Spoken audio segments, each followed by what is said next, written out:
المعصومين المظلومين لا سيما بقية الله في الأرضين إمام زماننا هذا حجة بن الحسن روحي وأرواح العالمين لتراب مقدمه الفداء وجعلنا من خير أعوانه وأنصاره رب اشرح لي صدري ويسر لي أمري واحلل عقدة من لساني يفقهوا قولي فقد قال الله سبحانه وتعالى في كتابه المجيد والفرقان الحميد وقوله الحق وهو أصدق القائلين أعوذ بالله من الشيطان الرجيم وذلك من يعظم شعائر الله فإنها من تقوى القلوب صلوات محمد وآل محمد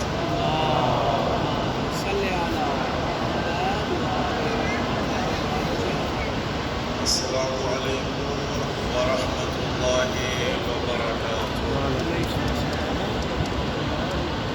سب سے پہلے تو آج کی مجلس کا آغاز ہی دعائے سلامتی امام زمانہ عجل اللہ فرجہ شریف کے ساتھ کرتے ہیں۔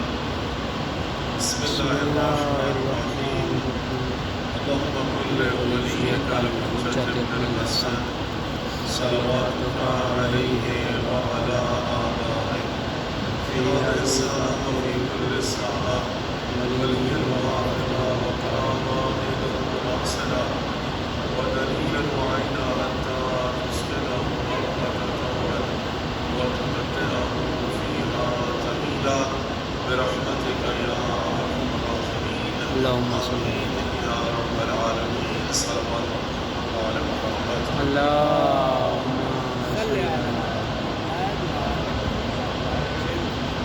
ایک وقت کے صلوات محمد اللہم صل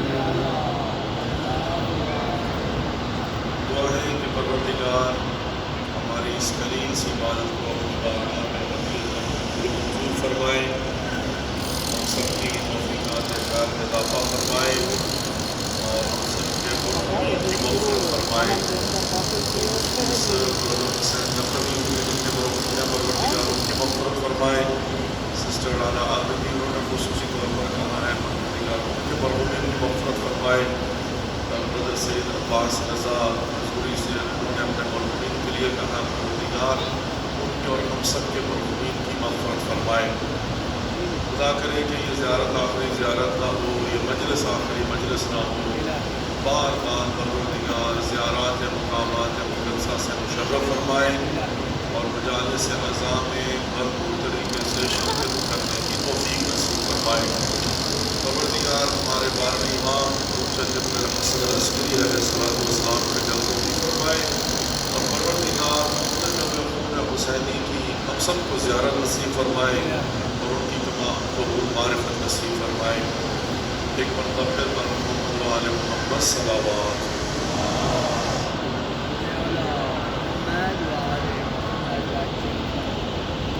عزیزان محترم، آج 6 محرم الحرام ہے اور ہم بہت تیزی سے 10 محرم کی طرف بڑھ رہے ہیں۔ وقت بڑی تیزی سے گزر رہا ہے۔ ہر روز یہ ریمائنڈ کروانے کی کوشش کرتا ہوں کہ آخر زمان کی نشانیوں میں سے ایک نشانی یہ بھی ہے کہ ٹائم بڑی جلدی سے گزر جائے گا، پتہ ہی نہیں چلے گا۔ اور میں ایک چھوٹا سا ریمائنڈر یہ آپ کی خدمت میں پیش کرتا جاؤں۔ اللہ رب العزت نے قرآن پاک کے اندر واضح طور پر ارشاد فرما دیا ہے أَلَمْ أَعْهَدْ عَلَيْكُمْ يَا بَنِي آدَمَ أَلَّا تَعْبُدُوا الشَّيْطَانَ إِنَّهُ لَكُمْ عَدُوٌّ مُّبِينٌ۔ کیا ہم نے تم سے عہد نہیں لیا اے بنی آدم کہ خبردار شیطان کی پیروی نہ کرنا، وہ تمہارا کھلا ہوا دشمن ہے۔ اور کیسا دشمن ہے؟ فَبِعِزَّتِكَ لَأَغْوِيَنَّهُمْ أَجْمَعِينَ إِلَّا عِبَادَكَ مِنْهُمُ الْمُخْلَصِينَ۔ پروردگار مجھے تیری عزت کی قسم، شیطان نے کہا تھا میں سب کو گمراہ کروں گا مگر جو تیرے مخلص بندے ہوں گے ان پر میرا وار نہیں چلے گا۔ شیطان کی ڈٹرمینیشن کو اگر آپ نے سمجھنا ہو کہ یہ کس قدر قسم خورد دشمن ہے کہ قسم کھانے کے بعد یہ اپنے ارادے میں کتنا پکا ہے اور کس قدر جدیت کے ساتھ سیریس ہو کر مومنین کی، مسلمانوں کی، انسانوں کی گمراہی کی بھرپور کوشش کرتا ہے، تو آپ تاریخ اٹھا کر دیکھیے۔ اب یہ کہہ کے نکل رہا ہے فَبِعِزَّتِكَ لَأَغْوِيَنَّهُمْ أَجْمَعِينَ إِلَّا عِبَادَكَ مِنْهُمُ الْمُخْلَصِينَ، تیری عزت کی قسم میں سب کو گمراہ کروں گا مگر مخلصین کو۔ ایمانداری سے سوچئے، کیا ابلیس نہیں جانتا تھا کہ حضرت ابراہیم خلیل اللہ مخلصین میں سے ہیں؟ جانتا تھا یا نہیں جانتا تھا؟ اس کو پتا تھا نا۔ لیکن یہ خبیث ایسا بدبخت ہے کہ اس نے حتیٰ حضرت ابراہیم کے کان میں جا کر وسوسہ کرنے کی کوشش کی، حالانکہ کہہ کے نکلا ہے کہ میں مخلصین پر میرا وار نہیں چلے گا، جانتا ہے، لیکن اس کے باوجود اس نے کوشش کی ہے۔ اور حتیٰ حضرت اسماعیل کے متعلق جانتا ہے وہ نبی خدا ہیں، معصوم من الخطا ہیں، وہ حجت خدا ہیں، وہ ذبیح اللہ ہیں، اور اس کو پتہ ہے کہ یہ مخلصین میں سے ہیں، ان پر میرا وار نہیں چل سکتا۔ لیکن ایسا ڈٹرمن ہے کہ حتیٰ اس نے حضرت اسماعیل کے کانوں میں جا کر بھی وسپر کیا ہے اور کہا کہ تم جانتے ہو تمہارا باپ تمہیں کہاں لے کر جا رہا ہے؟ نعوذ باللہ من ذالک، کہا اسے ایک شیطانی خواب آیا، شیطان کہہ رہا ہے اسے شیطانی خواب آیا۔ میں ایسے چلتے چلتے ذکر کرتا چلوں، کوئی نئی بات نہیں ہے، ہمیشہ چور کہا کرتا ہے کہ فلانا چور ہے۔ شیطان کہہ رہا ہے کہ اس میں شیطانی خواب آیا اور یہ تمہیں جا کر ذبح کرنا چاہتا ہے، اور وہیں پر پتھر مارے تھے نا اٹھا کر کنکریاں، جو حضرت اسماعیل نے ماری، پہلے حضرت ابراہیم نے ماری۔ اب دونوں کو چھوڑ کر یہ بدبخت جب دیکھا کہ حضرت ابراہیم پر اس کا وار نہیں چل رہا، حضرت اسماعیل پر اس کا وار نہیں چل رہا، تو یہ بدبخت کیا ہے حضرت بی بی ہاجرہ کے پاس۔ کہا تمہیں پتا کہ تمہارا شوہر جو ہے وہ کہاں لے کر جا رہا ہے تمہارے بیٹے کو؟ اتنی محنتوں سے اس عمر میں پروردگار نے تمہیں جوان بیٹا عطا کیا، بیٹا ہے تمہارا، اور ابراہیم کو ایک شیطانی خواب آیا اور یہ اپنے بیٹے کو لے کر گیا ذبح کرنے کے لیے۔ تو جب بیوی نے یہ سنا نا، تو بڑی معرفت والی بیوی تھی، بیوی کہتی ہے کہ نبی کی بیوی کو شیطان ہی گمراہ کر سکتا، تو شیطان ہے، اعوذ باللہ من الشیطان الرجیم، پہچان کی کہ یہ شیطان ہے، اس لیے کہ نبی کی بیوی کو نبی کے متعلق۔ اب وہاں سے بھی نکلا، اصل مطلب ایک جملہ آگے بڑھوں، ابراہیم کو نہیں چھوڑا، اس نے کوشش کی ہے، حضرت اسماعیل کو نہیں چھوڑا، اس نے کوشش کی ہے۔ آیا تھا ایک مرتبہ یہ امام سجاد علیہ السلام کا امتحان لینے کے لیے، جانتا ہے کہ سید ساجدین کون ہیں، لیکن اگرچہ وہ کہتے ہیں نا کہ بعض کا دشمن بھی جو ہے وہ سبب بن جاتا ہے بعض چیزوں کا، اژدہا کی شکل میں آتا ہے۔ اب یہ جانتا نہیں ہے کہ اژدہوں کو دیکھ کر ڈر کے رونے والے اور ہیں،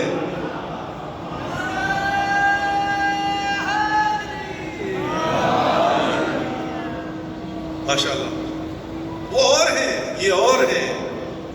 آ کر کوشش کی اس نے سید سجاد کو وسواس کرنے کی، ڈرانے کی، اور کہتے ہیں پریکٹیکلی آگے مس کیا ہے اس نے۔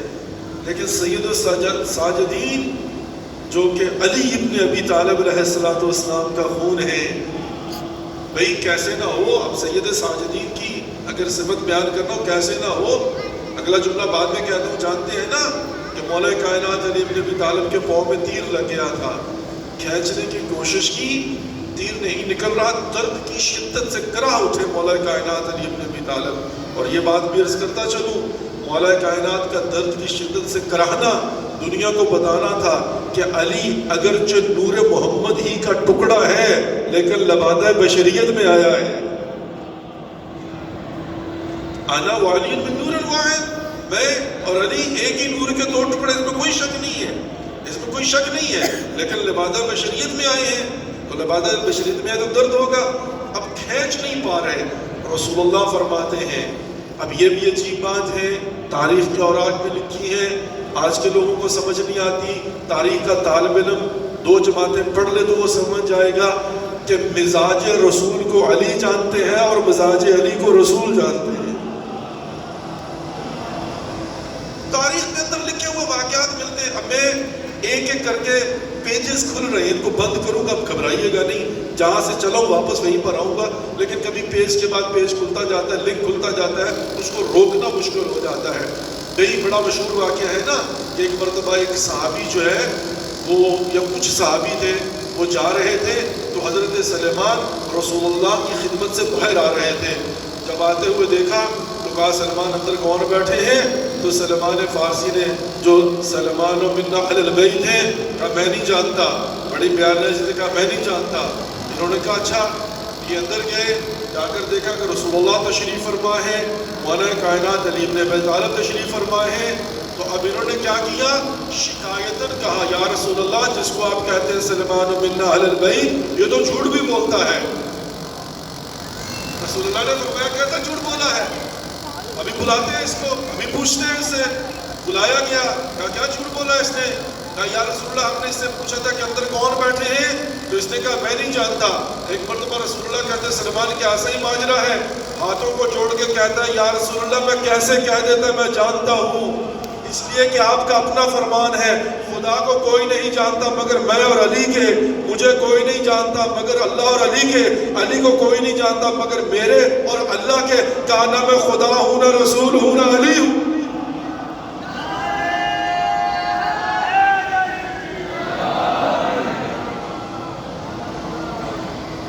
تو معرفت کی منزل اگر آپ نے دیکھنا ہو عزیزان محترم، بہرحال وہ جانتے تو نہیں ہے نا، پہچان تو سکتے نہیں ہیں، پہچان تو ظاہر ہے اللہ جانتا ہے یا رسول جانتا ہے یا علی جانتا ہے۔ اب رسول اللہ کے مزاج کو علی جانتے ہیں، علی کے مزاج کو رسول اللہ جانتے ہیں۔ جملہ کہتا چلوں، ماشاءاللہ آپ کی اذان سننے کے لیے آمادہ ہیں، 6 محرم ہیں، اور مولا کی بارگاہ میں کہتے ہیں کہ یمنا رسول اللہ، ہم اپنے علاقوں میں ایسے مجلسیں کیا کرتے ہیں، آپ کے چاہنے والے فضائل کو سن کر ایسے دل مچلتے ہیں۔ بات عرض کرتا چلوں، یہ مزاج کا امتزاج کیا ہے؟ بھائی تاریخ کے اندر موجود ہے، کتابوں میں لکھا ہوا ہے، لیکن ہمارے بزرگوں کی محنت کیا تھی؟ ہماری محنت کیا ہوتی ہے کہ ہم ان کے بعض ایسے پہلوؤں کو نکال کے لاتے ہیں کہ سننے کے بعد بندہ کہتا ہے ہاں میں نے سنا تو تھا، پڑھا تو تھا، اس اینگل سے نہیں دیکھا تھا۔ صرف اتنی سی بات ہوتی ہے نا۔ اب آئیے، مزاج رسول کو علی جانتے ہیں اور مزاج علی کو رسول جانتے ہیں۔ واقعہ بیان کرتا چلوں تاکہ اس مرحلے کو رد کر لیں۔ مباہلہ کا واقعہ ہے، رسول اللہ صلی اللہ علیہ وآلہ وسلم نے خط لکھا تھا، باقاعدہ خط لکھ کے کہا کہ آؤ اور آ کر مذاکرہ کرو، اگر تمہارے اندر کوئی کنفیوژن ہے، کوئی سوال ہے تو ہم سے آ کر لو، پوچھ لو۔ تو عزیزان محترم ذہن میں رکھیے گا، رسول اللہ نے دعوت دی ہے۔ کیٹاگریز ہوتی ہیں مہمانوں کی، ایک مہمان وہ ہوتا ہے جو بن بلائے چلا آتا ہے، دروازے پہ آ کر تک الباب کرتا ہے، مہمان وہ بھی ہوتا ہے، عزت اس کی بھی ہوتی ہے، سارا آنکھوں پر وہ بھی ہوتا ہے۔ ایک وہ مہمان ہوتا ہے جو کال کرتا ہے، آقا مجھے آپ سے ملنے کے لیے آنا تھا، ٹائم ہے آپ کے پاس؟ آپ کہتے ہیں ہاں میں آج تو مصروف ہوں، کل آ جانا۔ تو یہ بھی مہمان ہے، بتا کے آیا ہے، سارا آنکھوں پر۔ ایک مہمان وہ ہوتا ہے جس کو آپ فون کر کے یا خط لکھ کے بلاتے ہیں، بڑا مہم مہمان ہوتا ہے، آپ خواہش کر رہے ہیں کہ وہ آئیں اور آپ اس سے ملاقات کریں۔ تو عزیزان محترم، یہ جو علماء نجران ہیں، یہ وہ مہمان ہیں رسول کے کہ جن کو رسول اللہ نے خط لکھ کے بلایا ہے، بائی انویٹیشن اونلی، باقاعدہ سے بلایا رسمی طور پر۔ یہ جو کیٹیگری میں نے بیان کی ہے نا، اس کی ایک وجہ ہے، اس کو ذہن میں رکھیے گا، ابھی کام آئے گی سمجھنے کے لیے کہ مہمانوں کی قسمیں ہوتی ہیں۔ ایک وہ مہمان جو منہ اٹھائے چلا آتا ہے، وہ بھی محترم ہے، بائی دا وے، اس کا بھی احترام ہے۔ اکرم الضیف ولو کان کافرا. اسلام تو کہتا ہے کہ مہمان کی عزت کرو اگرچہ وہ کافر کیوں نہ. مہمان مہمان ہوتا ہے, مہمان اللہ کی طرف سے نعمت الہی ہوتا ہے, لیکن کیٹیگری فرق کرتی ہے. اور دوسرا وہ مہمان جو آتا ہے بتا کے آتا ہے, اجازت لے کے آتا ہے. تیسرا وہ مہمان جس کو آپ نے بلایا ہوتا ہے. اب علماء نجران جو ہے وہ تیسری کیٹیگری کے مہمان ہیں. ان کو رسول اللہ نے انوائٹ کیا کہ آؤ اور آ کر مذاکرات کرو. یہ بیان کرنا چاہتا ہوں. آئے جب یہ لوگ آتے ہیں تو عجیب قصہ ہوتا ہے. عجیب قصہ. عجیب کیا ہے؟ عجیب تو ہے نا, میرے رسول اللہ کون ہے؟ اِنَّكَ لَعَلَىٰ خُلُقٍ عَظِيمٍ. خلق عظیم کے مالک کا نام ہے رسول اللہ. انی بعثت اتمم لمکارم الاخلاق. مجھے تو پروردگار نے بھیجا ہی مکارم اخلاق کے لیے. رحمت للعالمین ہے. اور رسول اللہ تو وہ ہے کہ بچپنے میں جن سے دوسروں پر ظلم برداشت نہیں ہوتا, جو مجسم معلم اخلاق ہے. اب 3 کیٹیگریز میں نے بیان کر دی. اگرچہ کوئی پہلی کیٹیگری کا مہمان ہو اور وہ در رسول پر آ جائے تو اخلاق پیغمبر کا تقاضا کیا ہے کہ وہ استقبال کرے. وہ کہ تم مہمان ہو, اگرچہ بتا کر نہیں آئے خیر ہے.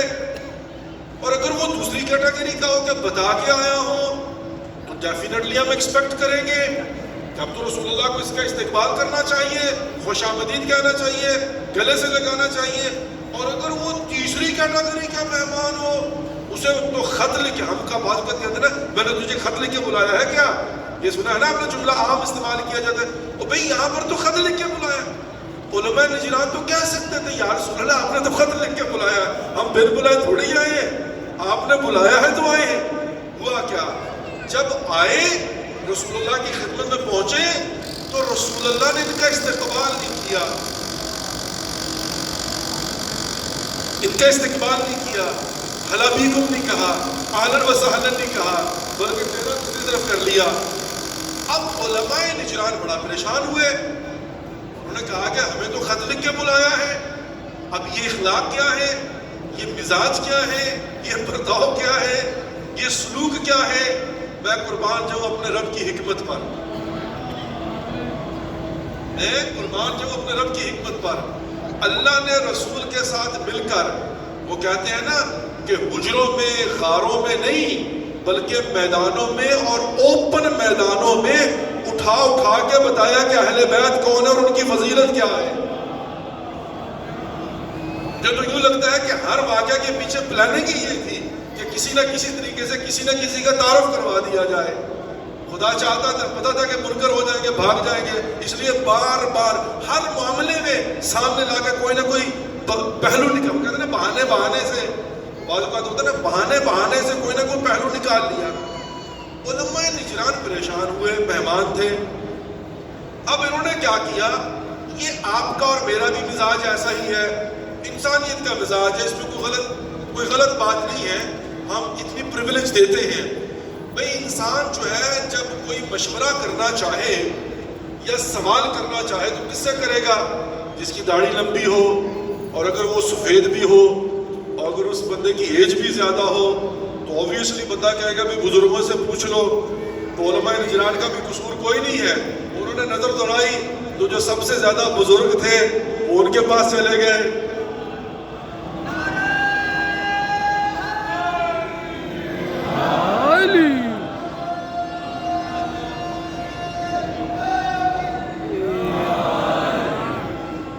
بزرگوں کے پاس گئے, کہا بزرگوار آپ سب سے بزرگ لگتے ہیں, آپ سب سے معتبر لگتے ہیں, آپ سب سے تجربہ کار لگتے ہیں, اور شک پڑتی ہے کہ آپ کی قرابت داری بھی رسول سے لگتی ہے.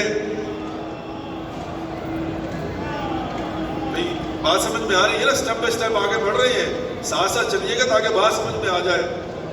تو کہا ہاں بالکل ایسا ہی ہے, آپ صحیح پہنچ گئے ہیں.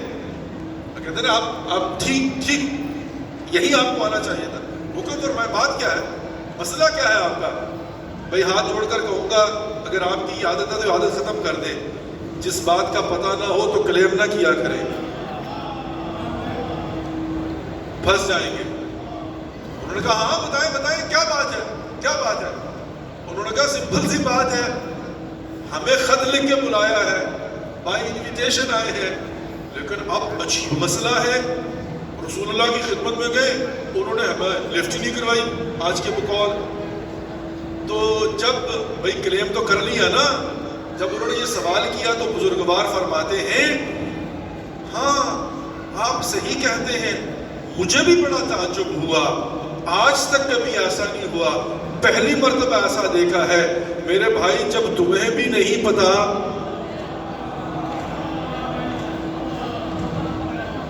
کیا مجھے بھی تعجب ہوا ہے.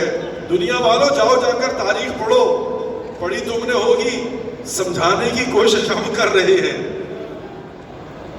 کیا مجھے بھی بڑا تعجب ہوا کہ رسول اللہ نے کبھی ایسا کیا تو نہیں, جو بھی آتا اس کا استقبال کرتے ہیں, آپ کے ساتھ ایسا کیوں کیا ہے. کہا بھائی میں نے تم سے سوال کیا ہے اور تم بھی الٹا یہ کہہ رہے ہو کہ مجھے بھی بڑا تعجب ہو رہا ہے. اچھا اب بھائی آپس کی بات عرض کرتا ہوں, کوئی گستاخی نہیں ہے, میں مزاج کو سمجھتے ہوئے انسانیت کا. پھر انسان کس کو دیکھتا ہے, کوئی لمبے قد والا مل جائے, بندہ کہتا ہے یہ بہت بڑے ہیں تو ان کو تو ضرور پتا ہوگا. اب وہ مسجد میں انہوں نے دوبارہ نگاہ دوڑائی, ایک اور بزرگوار ان کو نظر آ گئے, وہ ان کے پاس گئے, ان کو جا کر سلام کیا.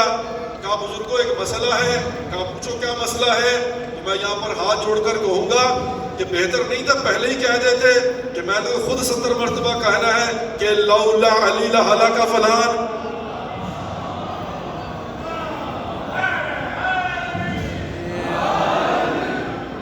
لیکن مزاج ہے بھائی, کیا کریں.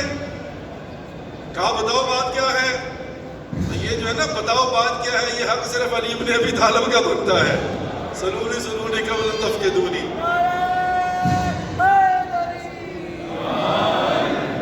کہا بتاؤ کیا بات ہے, ہمارا مسئلہ کیا ہے. تو وہی سوال کیا, کہا کہ یہ بتائیے کہ رسول اللہ نے ہمیں بلایا ہے بائی انویٹیشن, ہم رسول اللہ کے مہمان ہیں, اور عجیب اتفاق ہے کہ آئے ہیں تو ہمارا استقبال نہیں کیا اور چہرہ دوسری طرف موڑ لیا, تو یہ کیا معاملہ ہے. اب بزرگوار نے بھی یہی کہا کہ بھائی بات یہ ہے, بات تمہاری ٹھیک ہے, میں نے بھی دیکھا, مجھے بھی بڑا عجیب لگا ہے, لیکن اللہ جانے کیوں ایسا رسول اللہ نے کیا. اب وہ تیسرے بزرگوار کے پاس گئے. میں اگر 3 پر رک گیا لوگوں کو شک پڑ جائے گی. وہ چوتھے, 5ویں, 6ٹھے, 7ویں کے پاس گئے.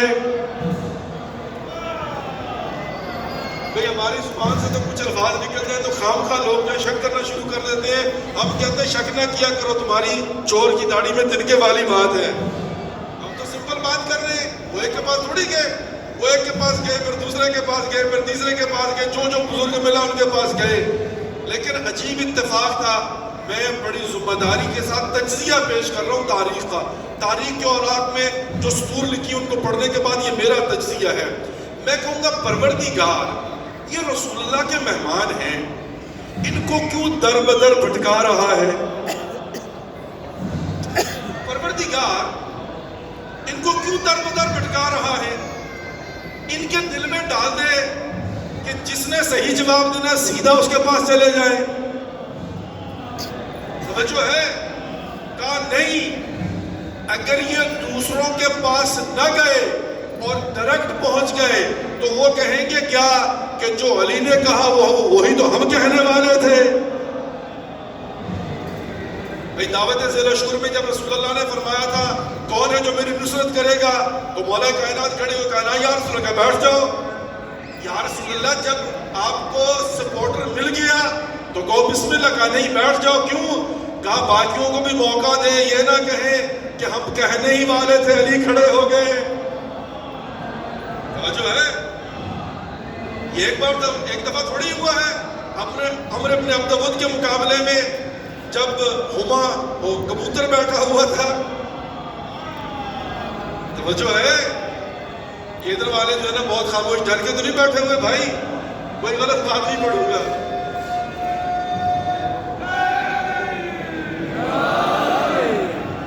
کوئی غلط بات نہیں کہوں گا, بالکل صحیح تاریخ کے اوراق میں ذمہ داری کے ساتھ, بے فکر رہے آپ, پریشان نہ ہو. اچھا بھائی وہاں پر دیکھ لیجیے خاموش بیٹھے ہوئے تھے. بلکہ ایک دوسرے کو گولیاں مار کے، تاریخ ہے میں کیا کروں، گولیاں مار کے، چپ تم نہیں جانتے ہو یہ کون ہے، یہ تو اونٹنی کے بچے کو اٹھا کر ڈھال بنا لیتا تھا. زمانہ جاہلیت میں ہم جانتے ہیں اس کو، پرانی دوستیاں یاد کروا رہے تھے. عجیب خوش قسمت تھے کہ نہ خود جہاد کرنا نہ کسی اور کو کرنے دینا. ٹھیک، اس پر جب رسول خدا نے فرمایا من لہذا القلب، جو مولا کائنات نے کہا بیٹھ جاؤ، 3 مرتبہ حجت تمام کی تاکہ کوئی یہ نہ کہے ہم اٹھنے ہی والے تھے علی اٹھ گئے. جب تسلی کر لی تو اس وقت کہا اب جائیے، اب ظاہرہ بارد الایمان کلہ الی کفر کلہ بتا تو چکے تھے، اب کلہ ایمان کا ٹائٹل دیا جا رہا ہے. تو پہلی مرتبہ نہیں 3 مرتبہ اقرار لینے کے بعد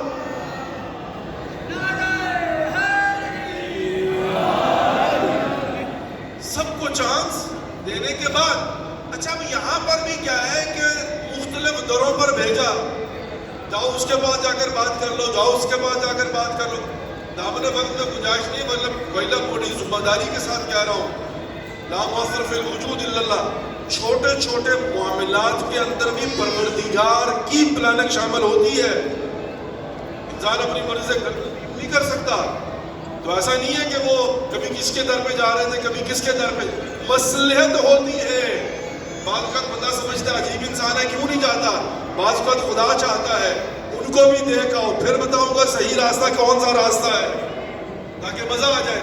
اب آئے حضرت محترم، جب دیکھا کہ کوئی بات سمجھ میں نہیں آ رہی تو ایک مرتبہ اب اس در پر آئے جسے در مشکل کشا کہا جاتا ہے.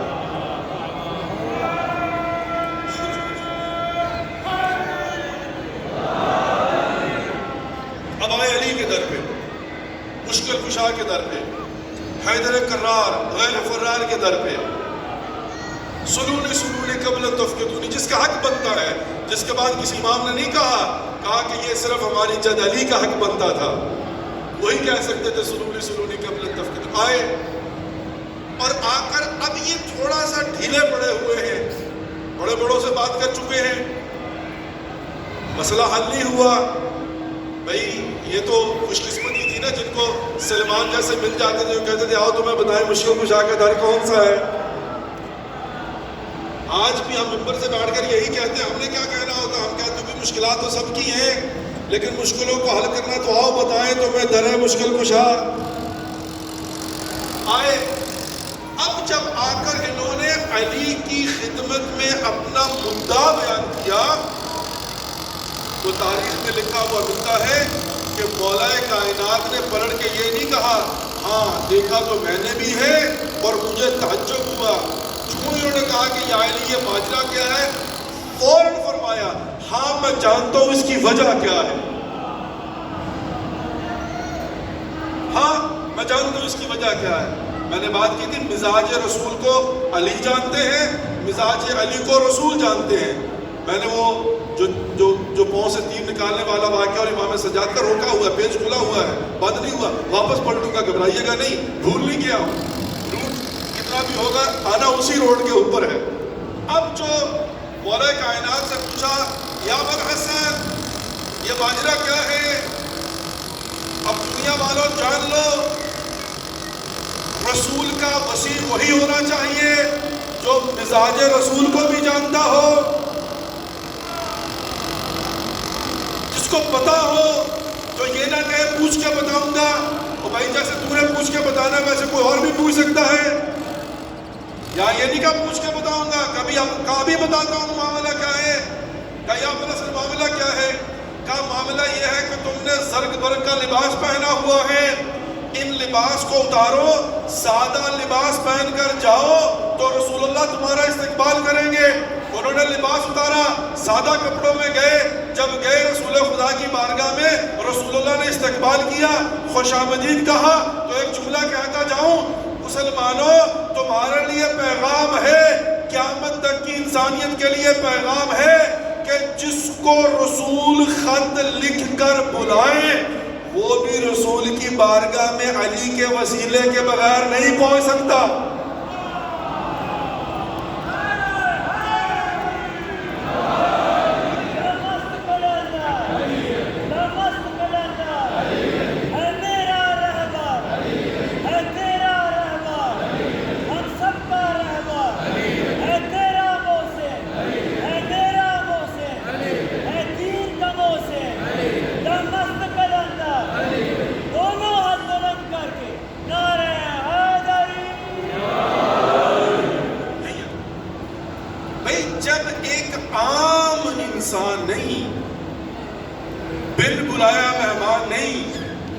فون کر کے آیا ہوا مہمان نہیں، جو رسول اللہ کی انویٹیشن پر آیا ہوا مہمان ہے، وہ بھی جب رسول اللہ تک پہنچنا چاہے تو علی کے وسیلے سے پہنچے گا، اور تم کہتے ہو وسیلے کی ہی آواز ہے، ہم ڈائریکٹ پہنچ جائیں گے۔ تمہیں تو خط لکھ کر بھی نہیں بلایا رسول اللہ نے، دنیا والوں کو دکھایا اور سمجھایا ہے کہ اگر بلایا بھی جائے تب بھی علی کے راستے سے آؤ تاکہ رسول استقبال کریں۔ بات سمجھ میں آ گئی؟ آگے بڑھتا ہوں۔ حضرت محترم بات عرض کر رہا تھا کہ مزاج کو ایک دوسرے کے جانتے ہیں۔ اب یہاں پر جب علی ابن ابی طالب کے پاؤں میں تیر لگا اور درد کی شدت تھی، تو جب رسول اللہ نے دیکھا، اب رسول اللہ علی کے مزاج کو جانتے ہیں۔ کہا ٹھہرو کہا جی فرمائیے یا رسول اللہ۔ کہا رکو، ابھی جب علی حالت نماز میں اپنے رب کی بارگاہ میں پیش ہوں گے تو تیر کھینچ لینا۔ پھر علی کو کچھ پتا نہیں ہوتا، پھر علی اپنے رب کی بارگاہ میں ہوتے ہیں، پھر درد کا احساس، مزاج علی کو رسول جانتے ہیں۔ اور وہی ہوا کہ جب مولا کائنات نے تکبیرۃ الاحرام کہہ کر نماز پڑھنا شروع کی، اب ادھر سے تیر کھینچا گیا، علی اپنے رب کی بارگاہ میں صحیح معنوں میں ایسے پہنچے ہوئے تھے، پھر علی کو پتہ نہیں چلا کہ اس وجود ظاہری اور لبادہ بشریہ سے تیر کھینچ لیا گیا، اس لیے کہ علی وجود کو لے کر روح کے ساتھ خدا کی بارگاہ میں پیش تھے۔ تیر کھینچ لیا گیا، پتہ تک نہیں چلا، حالت عبادت کے اندر مگن تھے۔ رسول اللہ مزاج کو جانتے تھے۔ اب پلٹ کے واپس آ رہا ہوں، ادھر سید سجاد زین العابدین اب اسی علی کی اولاد میں سے ہیں۔ اب مولا کائنات کی اگر عبادت کی یہ حالت ہے کہ جب وہ حالت سجدہ میں ہو، جب وہ رکوع میں ہو، جب وہ اللہ کی بارگاہ میں ہو، یہاں پر ایک بہت بڑا سوال ہی پیدا ہوتا ہے صرف اپنے جوانوں کے لیے۔ بزرگ تو جانتے ہیں، بچپن سے لے کر اسی ممبر سے انہوں نے جو خیرات لیا علم کی، ان کو پتہ ہے، ان کے لیے کوئی وہ نہیں ہے۔ بھائی سمپل سی بات یہ ہے کہ اب سوال یہ پیدا ہوتا ہے، ہو بھی سکتا ہے، ہونا بھی چاہیے، نہ ہو تو شک کریں کہ سوال کیوں نہیں ہے۔ اب میں نے کہا کہ جب علی اللہ کی بارگاہ میں عبادت کے لیے کھڑے ہوتے ہیں تو پھر ان کو کوئی ہوش نہیں ہوتی، وہ بالکل پاؤں سے تیر سے کھینچ لیا جائے، پتہ بھی نہیں چلتا۔ اگر کوئی شخص اٹھے اور وہ کہے آپ کیسی باتیں کرتے ہیں، ہم نے تو تاریخ میں پڑھا ہے علی حالت رکوع میں تھے، فقیر نے آ کر دعا کی، صدا کی، اور علی نے حالت رکوع میں انگوٹھی دے دی۔ دامن وقت میں گنجائش نہیں ہے وہ علم پھیلا کر بیان کرتا، مختصر کہوں گا۔ اور بھائی ہم اپنے وعدے میں کلیم میں بالکل ڈٹے ہوئے ہیں، اس لیے کہ ہم یہی تو کہتے ہیں کہ جب علی حالت نماز میں ہو تو پھر یہاں تھوڑی ہوتے ہیں، پھر وہاں خدا کی بارگاہ میں ہوتے ہیں۔ اب جب فقیر آیا ہے اس نے علی سے تھوڑا مانگا تھا، اس نے خدا سے مانگا تھا۔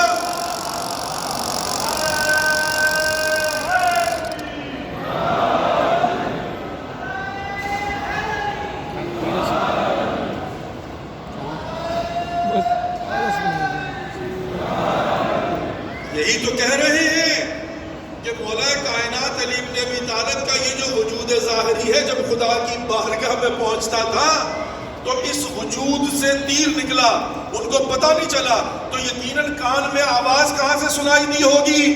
تو ظاہری جو وجود مادی ہے ان کانوں میں آواز نہیں پڑی، جہاں خدا کی بارگاہ میں پہنچے ہوئے تھے، سائل نے خدا کو بلایا ہے، خدا کی بارگاہ میں علی تھے، تو علی نے بھی اپنے روحانی وجود کو حرکت میں لا کے خدا کی بارگاہ سے خدا کے بہاف پر انگوٹھی دی تھی، اسی لیے تو آیت نازل ہوئی ہے۔ نہ تو ادعا بڑا کرتے ہیں، یہ معاملات کچھ اور ہیں۔ اب آئیے عزیزان محترم، دامن وقت میں گنجائش نہیں، سید الساجدین، اب شیطان خبیث کہاں سے سلسلہ شروع کیا تھا، واپس چلتا ہوں۔ وہ جانتا ہے یہ کون ہے، یہ خون کون سا خون ہے، یہ اولاد پیغمبر ہے، اولاد رسول ہے، اولاد علی و بطول ہے، لیکن اس کے باوجود چلا ہے آزمانے کے لیے، پتہ نہیں دنیا کو بتانے کے لیے یا خود جان بوجھ کر، حالانکہ اس کو بھی پتا تھا، یہ تھوڑی ہو سکتا ہے کہ ابلیس نہ جانتا ہو تو ایک مرتبہ آ کے اس نے جو ہے وہ انگوٹھے کے ساتھ کھیلنا شروع کیا. امام سجاد کی عبادت میں کوئی فرق نہیں پڑا، اس لیے کہ وہ یہاں تو تھے ہی نہیں، خدا کی بارگاہ میں تھے، اور وہ اپنی خشوع و خضوع کے ساتھ عبادت میں مشغول رہے. ادھر سے اس کی چھیڑ خانی ختم ہوئی، ادھر سے ابلیس کی چھیڑ خانی ختم ہوئی، ادھر سے آواز ہاتف غیبی انت زین العابدین، تو عبادت گزاروں کی زینت ہے، تو زینت ہے عبادت گزاروں کی. مطلب لیکن بہرحال عرض کر رہا تھا شیطان خبیث کھلا ہوا دشمن ہے، اور یہ بخشتا کسی کو نہیں ہے، یہ معاف کسی کو نہیں کرتا. یہ ٹرائی اب جو بات عرض کرنے لگا تھا جس کے لیے پورا مقدمہ اور بیچ میں کچھ بات نکلنا پڑا وہ کیا ہے؟ آپ زیارت کے لیے آتے ہیں، آپ تڑپ کے بے چین ہو کے تھوڑے تھوڑے کر کے پیسہ اکٹھا کر کے دعائیں کروا کے منتیں مانگ کے زندگی میں ایک مرتبہ آتا ہے اور یہاں سے آ کر واپس آنے زندگی تڑپتا رہتا ہے، کسی کو دوبارہ توفیق مل جاتی ہے. آپ آتے ہیں یہاں زیارت کرنے کے لیے. اب جب آپ آتے ہیں تو آپ کے دل و دماغ میں کیا ہوگا؟ میں نے مولا کی بارگاہ میں جانا ہے، میں نے چھوڑیاں بھر کے آباد کو دفاع کرنا ہے، میں نے حسین کو غصہ دینا ہے. مطلب یہ بات ہے احتیاط کیجیے. شیطان خبیث کیا کرتا ہے؟ اس کو پتا ہے کہ اب یہ عرش معلّہ، اب یہ کربلائے معلّہ، اب یہ مہمان حسین بن گئے، اب انہوں نے لباس سیاہ تن کر لیا ہے. اب اگر خواجہ کربلا ان کے وجود پر پڑ گئی جہنم کی آگ ان کا کچھ نہیں بگاڑ پائے گی، ان کے گناہ معاف ہو گئے ہیں. تو شیطان کیا کرتا ہے؟ شیطان کوشش یہ کرتا ہے کہ اب آپ کے دلوں میں وسوسہ ڈالے، چیزوں میں الجھا دے، آپ کی توجہ بٹ جائے. میں اکثر لوگوں کو کہا کرتا ہوں کہ آپ ہوٹل میں جاتے ہیں، آپ کہتے ہیں یہ کمرہ ٹھیک کیوں نہیں ہے، یہاں پر یہ چیز تھی. میرے بھائی بھول جاؤ، خدا کا شکر ادا کرو. ابھی تو تم پھر بھی آ کر ہوٹلوں میں رہتے ہو، بیڈ پر سوتے ہو. وہ سرزمین کربلا ہے جہاں پر شہزادی بھی زمین پر سوئی، جن کو غصہ دینے آتے ہو، جن کے لیے یہاں پر آتے ہو، میدان کربلا کی بات کرنا، جن کے مہمان ہو. میرے محترم آج 6 محرم ہے، آج سے بڑی شہادتوں کے دن شروع ہو رہے ہیں. ہم تو کہیں پر کوشش کرتے ہیں بھرپور غصہ دیں، لیکن ان ایام کے اندر تو بالکل بھی بخل نہیں کرنا چاہیے. میں نے پہلے دن یہ بات عرض کی تھی، اگر آپ لوگوں کو یاد ہو کہ آپ شہزادی فاطمہ الزہرا سے خیرات مانگیں، شہزادی آنسوؤں کی خیرات دے تاکہ میں حسین کی بارگاہ میں ہدیہ کر سکوں. صلوات پر محمد وعلیہ.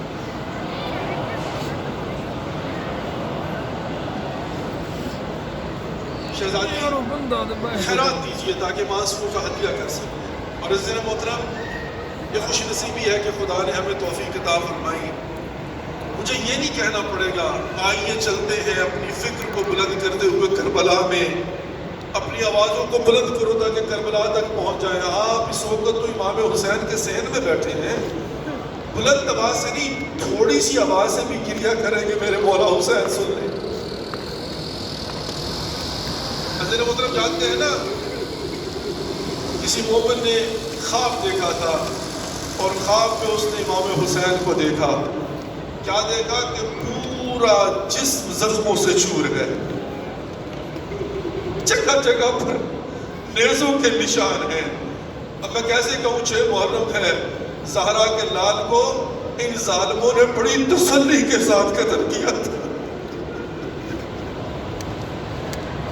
کوئی جلدی نہیں تھی، کوئی ڈر خوف نہیں تھا. پتا تھا کہ عباس جیسا بھائی تو شہید ہو چکا ہے، اب جس کے ہاتھ میں جو آیا اس سے تسلی کے ساتھ حسین کے بدن پر نشان لگائے. دیکھا کہ پورا سینہ اور پورا جسم زخموں سے چور ہے. کہتے ہیں کہ کچھ عرصے کے بعد دوبارہ اس نے دیکھا کہ اب امام حسین کے وجود پر اتنے نشان نہیں ہیں، 2 نشان ہیں صرف. تو ایک مرتبہ ہاتھ جوڑ کے کہتا ہے مولا پہلی مرتبہ میں نے خواب میں دیکھا تھا تو آپ کا پورا وجود زخموں سے چور تھا اور ابھی صرف 2 نشان بچے ہیں. تو میرے مولا فرماتے ہیں ہاں جو عزادار آ کر آنسو بہاتے ہیں اس سے پہلے زخموں پر مرہم رکھی جاتی ہے. کہا مولا پھر یہ 2 نشان کون سے ہیں؟ کہا ایک عباس کا زخم ہے اور ایک علی اکبر کے سینے میں لگی برچھی کا زخم ہے.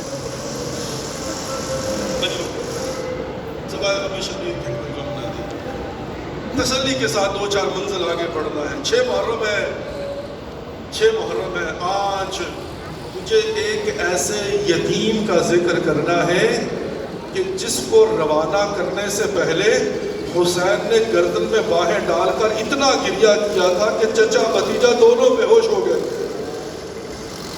سنو گے جنہوں نے محترم، قاسم، شہزادہ قاسم، کہا جاتا ہے امام حسن مجتبیٰ کو زہر دیا گیا اور جگر کے ٹکڑے جب حسن مجتبیٰ کے باہر نکلنے شروع ہوئے نا تو ماں نے دیکھا کہ اب میرا سردار نہیں بچنے والا. ایک مرتبہ ماں نے اپنے بیٹے قاسم کو بلایا اور بلا کے اس کا گریبان کھولا، اس کی آستینوں کو چڑھایا، اس کے سر کے بال پریشان کیے. کہا بیٹا جلدی سے جا اور جا کر اپنی پھوپھی سے کہا پھوپھی جلدی آ جائیے، بابا کی حالت ٹھیک نہیں ہے. ایک مرتبہ قاسم گئے دق الباب کی، شہزادی زینب نے دروازہ کھولا. بیٹا قاسم آدھی رات کو یتیموں کسی شکل بنا کے کیوں کر دو؟ کہ اماں بابا کی حالت ٹھیک نہیں ہے. عزادارو شہزادی زینب دوڑتی ہوئی امام حسن مجتبیٰ کے گھر کی طرف آئی ہیں اور جب قدموں کی آہٹ محسوس ہوئی نا تو ایک مرتبہ زوجہ نے جو جگر کے ٹکڑے تھے اس ڈھال کو بستر کے نیچے چھپانے کی کوشش کی. شہزادی زینب آئی، کہا بھابی نہ چھپا، میں زینب ہوں، میں نے حسین کو 70 قدم پر کھڑے ہو کر شہید ہوتے دیکھنا ہے. بھابی مجھے دیکھنے دے، میرے بھائی کے جگر کے ٹکڑے ہیں. سوائے غم شبید کے کوئی غم نہ دے. اس وقت امام حسن مجتبیٰ نے اپنے بیٹے قاسم کو گلے سے لگایا اور ایک تعویذ قاسم کے گلے میں ڈال دیا اور کہا قاسم جب کبھی دیکھو میرا بھائی حسین درغیادہ میں پھنس جائے تو پھر جب دیکھنا مصیبت ٹل نہ رہی ہو، مشکل ہو، تو یہ تعویذ کھول کے جا کر میرے بھائی کو دے دینا. عزادارو قاسم بار بار آتے ہیں اور آ کر کہتے ہیں چچا مجھے جانے کی اجازت دو، میری غیرت کے بارہ نہیں کرتی، چچا مجھ سے برداشت نہیں ہو رہا. اور امام حسین کہتے ہیں بیٹا تو میرے حسن کی نشانی ہے، تو میرے بھائی کی نشانی ہے، میں تمہیں کیسے جانے دوں. ایک مرتبہ قاسم پریشان ہو کے اپنی گردن جو ہے وہ ٹانگوں میں ڈال کے بیٹھے ہوئے، ماں آتی ہے، ماں پوچھتی ہے بیٹا قاسم ابھی تک بیٹھے ہو، ابھی تک گئے نہیں؟ کہا اماں جب بھی جاتا ہوں چچا جانے نہیں دیتے. کہا بیٹا یاد ہے بابا نے تعویذ لکھ کے گلے میں ڈالا تھا، اب اس کو نکالو نا. ایک مرتبہ قاسم نے تعویذ کھولا، اس میں خط لکھا تھا، یہ خط ہے حسین کی طرف، حسن کی طرف سے حسین کے لیے. بھیا حسین اگر میں کربلا میں ہوتا تو اپنی قربانی پیش کرتا. بھیا حسین میرے قاسم کی قربانی قبول کیجئے. عزادارو ایک مرتبہ قاسم نے خط سینے سے لگایا، امام حسین کی بارگاہ میں آیا، امام نے قاسم کی آنکھوں میں شہادت کی چمک دیکھی، امام نے قاسم کے ہاتھوں میں خط دیکھا، خط نہیں لیا بلکہ قاسم کو اپنی آغوش میں لے کے رونا شروع کیا اور روتے روتے دونوں بے ہوش ہو گئے.